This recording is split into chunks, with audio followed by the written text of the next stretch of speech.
before we start to go forward, we want to also assess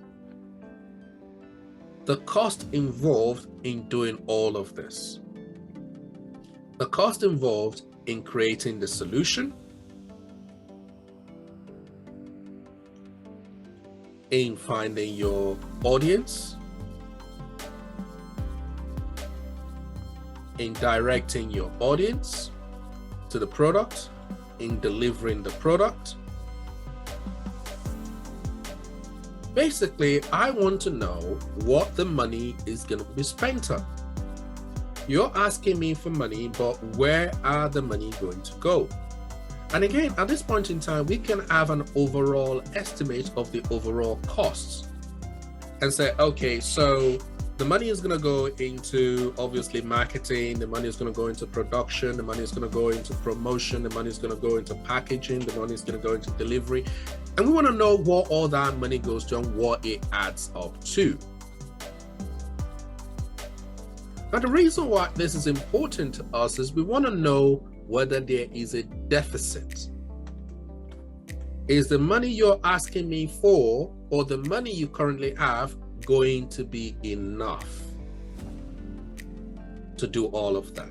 Because if that money is not going to be enough, then we have to be asking the question, where is the next tranche of money going to come from? At that point, you might start to think about the dilution of your shares. Because if you're going to go out there and you're going to go ask for some more money, you're going to need to offer those people something. And that will be most likely shares or most likely loan, which will also need to be paid back, which might reduce my return on investment. So I want to know, and if there is no more money coming from anywhere, you don't have a viable place to take the next tranche of money, then we might be stuck halfway. Whether we created a product, but we can't market it. Or we're marketing the product, but we don't have enough money to actually deliver the product to the customer. All of which will impact on our revenue stream, all of which will impact on our return on investment. But if so far we're still relatively confident that everything that has been said is still looking good, and we're looking at it and say, okay, that still works, that's good, I see no reason why that can be okay, then we need to consider the revenue. The revenue stream is about trying to understand the investment appraisal. How does the return on investment occur? How will I get my money back? So where are the revenue stream? How will you make money? And here we want to understand all the channels of revenue stream. It might be, okay, we're going to make money through direct sales to the customer. Then we have a subscription package to go with that, which will continue to generate some money. And on top of that as well, we also have the marketing aspect where we generate money by other marketing streams that associate with the product. And that's what's going to generate the money. And I also at this point want to know the overall, so what we looking to generate in the first year, for example. And perhaps even project to what might be the second year. And then I can start to look at the costs that we initially talked about to say, okay, so if this is the overall cost for the first year, and this is the overall revenue for the first year, am I going to have a return on investment at all? Or is the cost so great that the revenue is submerged and we're going to need to pump extra money in it? All of this is to afford you that clarity.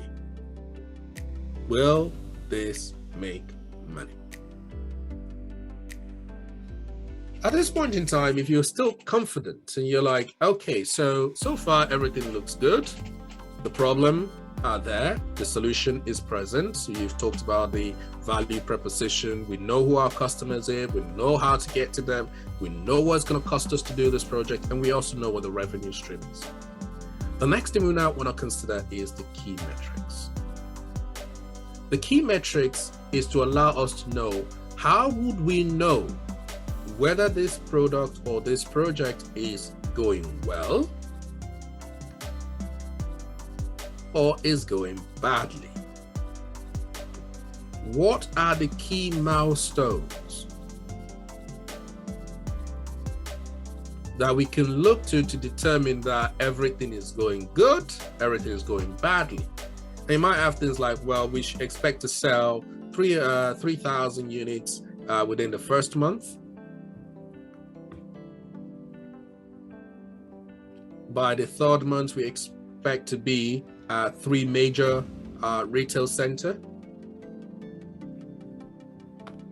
and so on and so forth. So the key things that we can start to ask ourselves at the end of that first month, have we sold 3,000 units? Are we below? Are we above? At the end of the 3 months period, are we at a major retail store? At the end of the 6 months, are we on the are we being featured in an advertisement about how great our product is? So all of this is being done on a single page. And by the end of this business canvas, you want to be able to determine, not necessarily with the intention of here is my money, but at the very least, you want to be able to determine that the preposition is not crazy. The preposition is worth further look.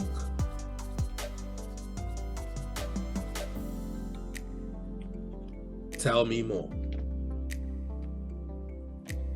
You have managed to gain my attention. Now tell me more. That's the purpose of the lean canvas or the business canvas. It's something that everybody can do, and it's something that shouldn't take a whole lot of time to put together. Within 30 minutes to an hour, you can ask all these questions. And if the person is still having issues with any of them, or they don't quite understand what the cost involved, or what the revenue involves, or who's going to buy the product, or how they're going to know about the product, or the solution doesn't quite match the problem, you can basically go, well, I like the idea, but you need to come back when you have figured out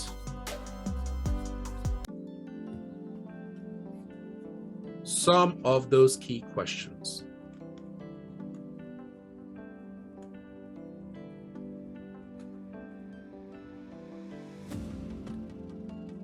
Then I will be willing to offer my investment, or I will be willing to continue with this conversation. Until this hurdle has been crossed, there is nothing I can offer you for. Hopefully that explains what a lean canvas does. But now I want to showcase to you an example of one by using a kind of a case study. And this case study is the Airbnb case study. I'm sure, regardless of where you are in the world, I'm sure you've heard of Airbnb. You may not have used it before, but you may have heard of somebody who's used it. The general premise of Airbnb is as follows.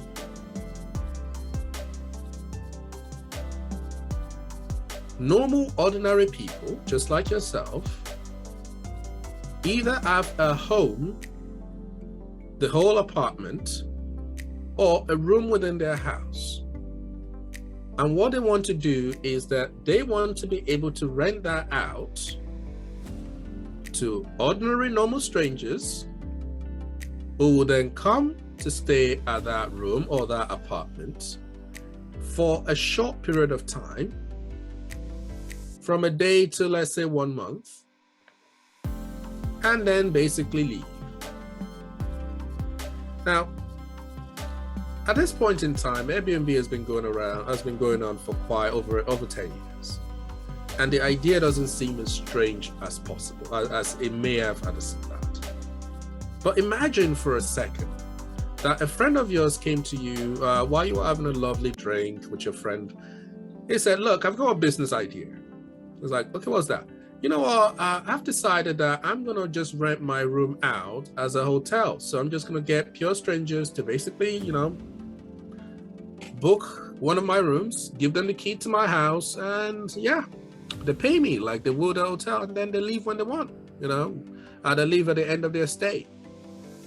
You would probably have a few questions regarding how that would work.